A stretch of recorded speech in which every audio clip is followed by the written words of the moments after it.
Hello, welcome back to the channel. I'm going to talk about splitting wood with a knife today. A few different ways you can go about doing that. So, stick around. We'll get to it. So when you're out in the woods, practicing your bushcraft skills and all that kind of stuff, eventually you're going to come across a situation where you need to split some wood. Alright, you may not always have an axe along, so maybe you'll use a knife. Alright, batoning is a pretty common method to use. Right, just placing a knife on a piece of wood, using a baton of some sort, a mallet, to split that piece of wood apart. Right, works quite well. It's efficient, it's quick. I dropped one, and it's very commonplace. It's a good way to do it.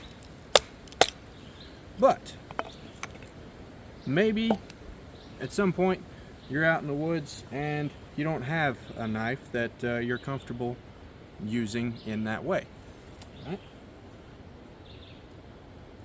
Maybe you're out in the woods and you only have a very small knife, short blade, very thin blade.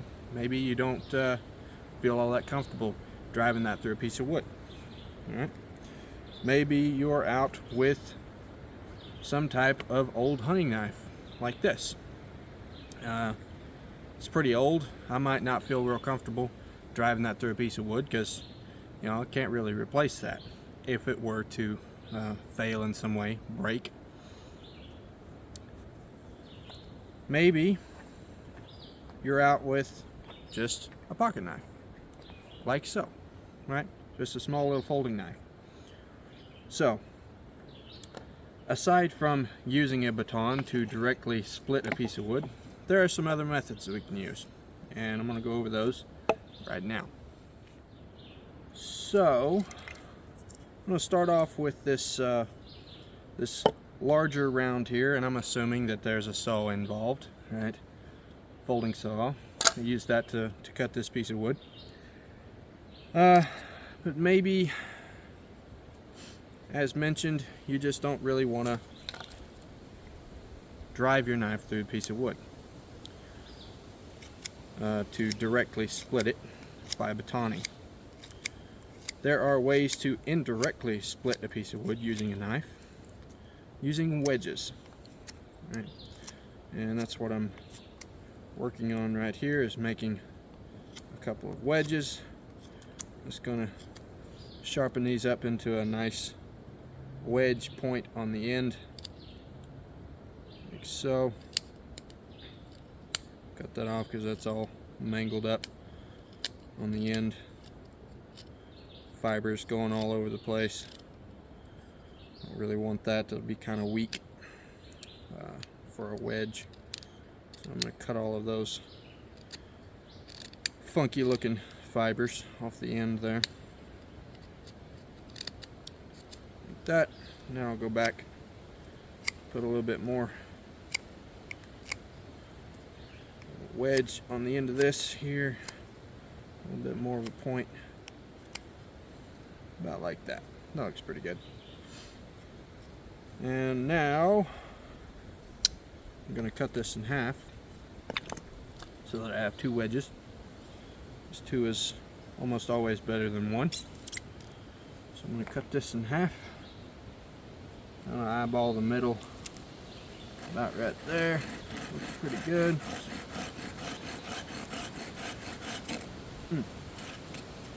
Slipping. There we go. Well, my bench is kind of wobbly, moving around on me. I'm going to come over here. I think this will be out of frame, but I'll be back directly.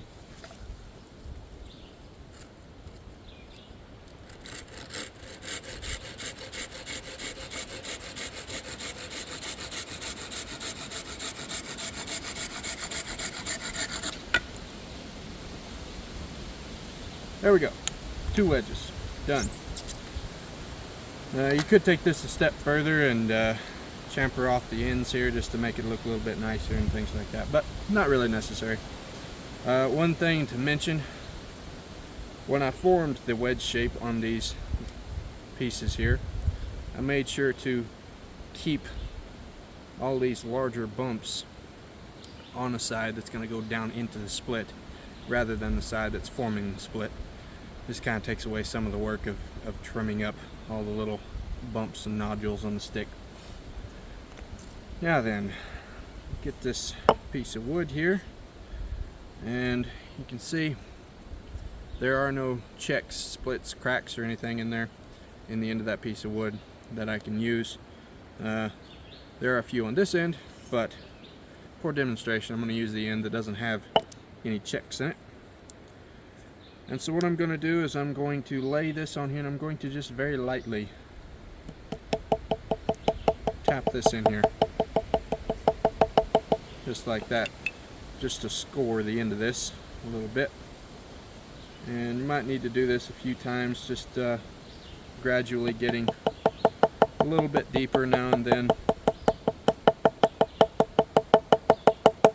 Just very light tapping. Pull that back out and go back over here and do this side again.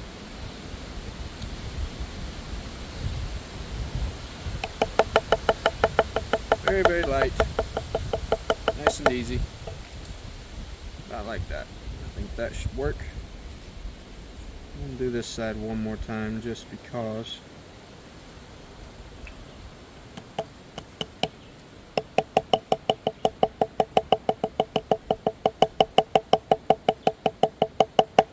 That should do.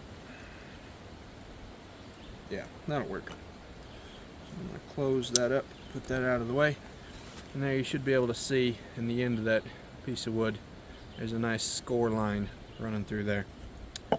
So now I'm going to take these little wedges that I made. I'm going to put one on this side. Just kind of drive that into that crack a little bit. Not like that. So that stays in there. And get the other one, put it on the other side.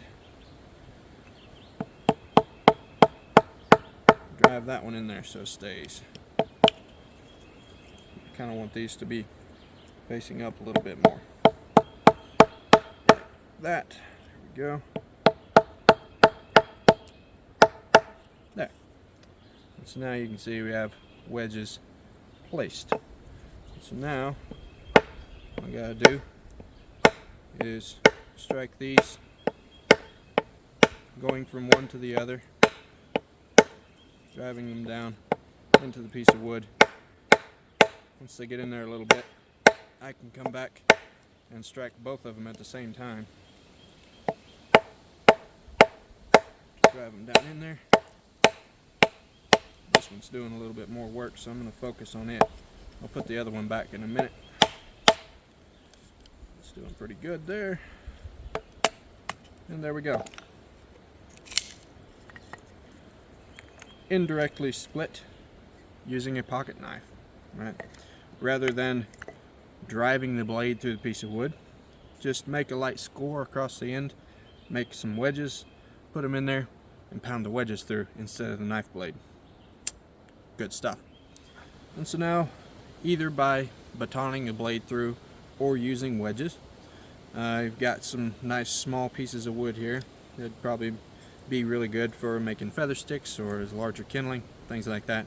But maybe you need to split it down even smaller for fire or for making crafts. You know, there's no telling what you might need to split wood for.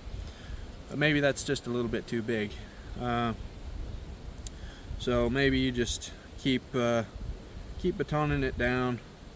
And I'm going to go through this one more time on this one. That works fine. Good job. Awesome. Did good. Kind of ran out a little bit, but that's fine. But you get the point, right? Just continue getting smaller and smaller. As you get smaller, however, especially if you have longer pieces of wood, you may find that batoning your knife through or using wedges is just less than ideal, right? Maybe it's thin enough that the stick starts to flex, so you're not getting a whole lot of force going down through, so it's not splitting very efficiently. There are some other methods that can be used from this point on. One is to use the point, right? So for that, I'm gonna keep using this one And all you do for that is place the point on your piece of wood. I always like to keep the cutting edge facing away from me, and place my thumb over the end, so that, because I'm going to be driving down, right? Holding it like this could be okay. If you have a guard, that's probably fine, but it does take a pretty good amount of grip to keep your hand from going down, right? So place your thumb over the end, you can get a lot more force and a bit less risk of sliding down onto the blade. So I'm just going to place that on there and drive the point through that piece of wood, and then I can turn it side to side like so, and there we go, splitting off quite nicely. Smaller still. A final technique that I want to talk about is one I actually got from watching a video from Karamat Wilderness Ways, Morris Kohansky. And one of the ways he likes to split very small pieces of wood is to hold the knife like so and push it into the blade. Alright, and that might sound counterintuitive, right? If you were to do it like so, place the wood on there and push the knife through, eventually that split's going to form, resistance is going to decrease, and the knife is going to move, right? There's not much to stop that except for all of these useful bits of your other hand down here, right? By holding the knife in this fashion, either with 2 fingers or with 3, you can place a piece of wood onto the cutting edge like so, and as you push the piece of wood onto it, it's going to drive into your hand rather than having no resistance on the other side. It'll stop right there in the palm of your hand. And I'm going to use 2 fingers to hold like so. Place a piece of wood on there just like that, and it is ideal to kind of do this with the blade, you know, out this way. It's not real smart to look down at it like that, but just place that on there and just push that piece of wood onto the blade, and there you saw the split started, resistance decreased, and the knife went. Right, just slid right in there. But since my hand's there, this hand is very safe because that went into this hand. And so now you can just kind of work that like so till you get enough room where you can turn it around, put that back in there, and work from this side to finish your split. Right. This piece of wood's kind of running out on the grain. It's not splitting real nice, but you can see now we have 2 pieces of wood where we originally had 1. And you could just continue that process until you get your wood as small as you want for whatever it is you're using it for. Just like that. See, that grain is just running out like crazy. But anyhow, I think you get the point. Well, thank you for watching. I hope that was informational and enjoyable for you. A few different ways to split wood with a knife, depending on the type of knife you have and what you're comfortable doing with it. So yeah, until next time, go out and try these, see what you think of them, see which one works best for you, what you like the best. Drop a comment down below, like, share, subscribe, do all the stuff. I would greatly appreciate that. And also, I have not been mentioning it, but I do have an Instagram channel, or an Instagram account, I suppose. American Woodlore and Forest Craft. It's the same name as here on YouTube, so I would appreciate it if you go check that one out too. There's you know, different content there that doesn't make it onto YouTube. So yeah, until next time, go out and have fun splitting wood with your knife, and I'll see you in the next one. Have a good one.